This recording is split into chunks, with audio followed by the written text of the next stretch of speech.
قال قال رسول اللہ صلی اللہ تعالی علیہ وسلم من طلب الدنیا حلالا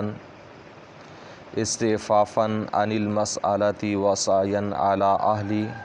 وتعطفا علی جاری لقی اللہ تعالی یوم القیامت ووجہہ مثل القمر لیلۃ البدر۔ حضرت ابو ہریرہ رضی اللہ تعالیٰ عنہ حدیث پاک روایت فرماتے ہیں کہ پیارے آقا علیہ الصلوۃ والسلام نے ارشاد فرمایا، جس شخص نے دنیا میں حلال دنیا کی طلب کی، حلال مال کی، حلال رزق کی طلب کی، استعفافاً عن المسألہ، اور اپنے آپ کو لوگوں سے پاک دامن بنانے کے لیے دنیا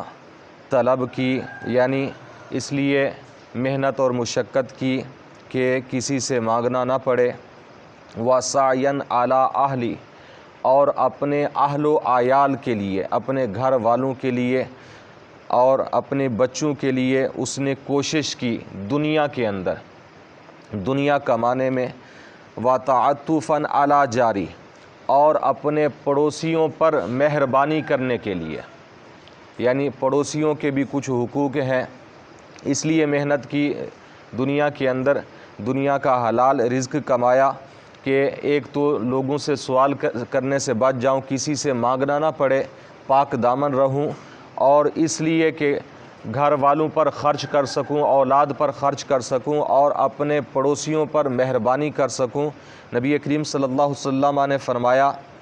جس شخص نے اس نیت سے دنیا طلب کی، دنیا کا حلال مال کمایا، لقی اللہ تعالی یوم القیامہ، قیامت کے میدان میں اللہ تعالیٰ سے، اپنے رب سے ملاقات اس حالت میں کرے گا، ووجہہ مثل القمر لیلۃ البدر، نبی کریم صلی اللہ تعالیٰ علیہ وسلم نے فرمایا اس کا چہرہ چاند کی طرح چمک رہا ہوگا، اور صرف چاند کی طرح نہیں بلکہ فرمایا لیلۃ البدر، جیسے چاند 14ویں رات کے اندر چمک رہا ہوتا ہے، اسی طرح اس کا چہرہ اس دن قیامت کے میدان میں چمکے گا کہ جب وہ اپنے رب سے ملاقات کر رہا ہوگا۔ یعنی ایک تو اللہ تعالیٰ سے ملاقات ہوگی، یہ شرف اسے ملے گا قیامت کے میدان میں، اور اس کا چہرہ 14ویں کے رات کی چاند کی طرح چمک رہا ہوگا۔ یعنی یہ دو تین چیزیں جو نبی کریم صلی اللہ علیہ وسلم نے بیان فرمائی، اس نیت سے اگر حلال دنیا کماتا ہے تو اگر نیت یہ ہے تو پھر دنیا کے اندر اللہ تعالیٰ برکتیں بھی دیتا ہے۔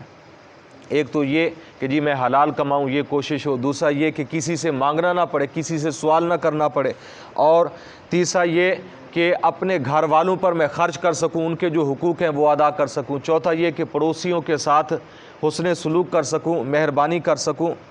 نبی کریم صلی اللہ علیہ وسلم نے فرمایا تو اللہ تبارک و تعالیٰ قیامت کے میدان میں اس حالت میں اس سے ملاقات فرمائے گا، اور ساتھ ہی فرمایا وَمَن طَلَبَ الدُّنْيَا حَلَالًا مُقَاصِرًا مُفَاخِرًا مُرَاعِيًا، نبی کریم صلی اللہ علیہ وسلم نے فرمایا ہاں جس نے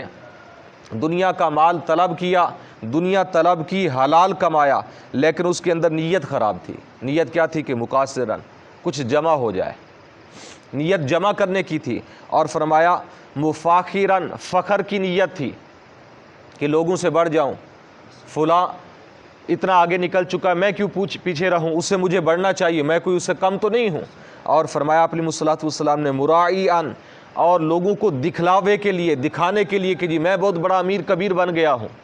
اگر ان نیتوں سے، یعنی یہ تین چیزیں پیارے آقا علیہ الصلوۃ والسلام نے بیان فرمائی، مقاصر یعنی زیادہ جمع کرنے کی نیت سے کمائے، محنت کرے، حلال اگرچہ کمائے،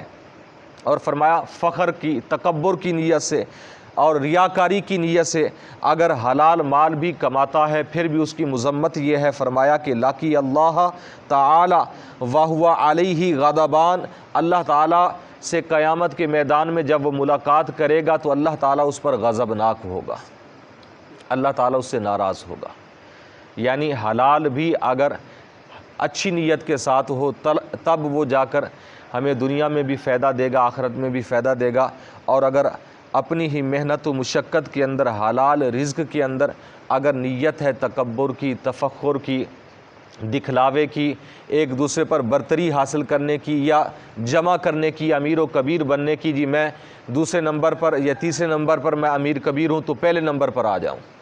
جیسا کہ آج کل دنیا داروں کے حالات ہیں۔ تو یہ سارے تکبر و غرور، دکھلاوا، یہ سب چیزیں اگرچہ حلال کیوں نہ بندہ کمائے، پھر بھی قیامت کے میدان میں اللہ تعالیٰ سے اس حالت میں ملاقات کرے گا کہ اللہ تعالیٰ اس کے ساتھ ناراض ہوگا، اور صرف ناراض نہیں بلکہ اللہ تعالیٰ اس پر غضبناک ہوگا۔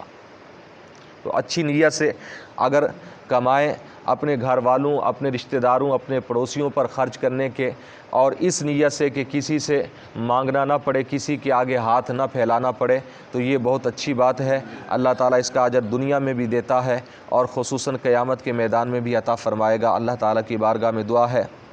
کہ نبی کریم صلی اللہ علیہ وسلم کے وسیلہ سے ہم سب کو علم دین سیکھنے کی، سمجھنے کی، عمل کی توفیق عطا فرمائے، آمین۔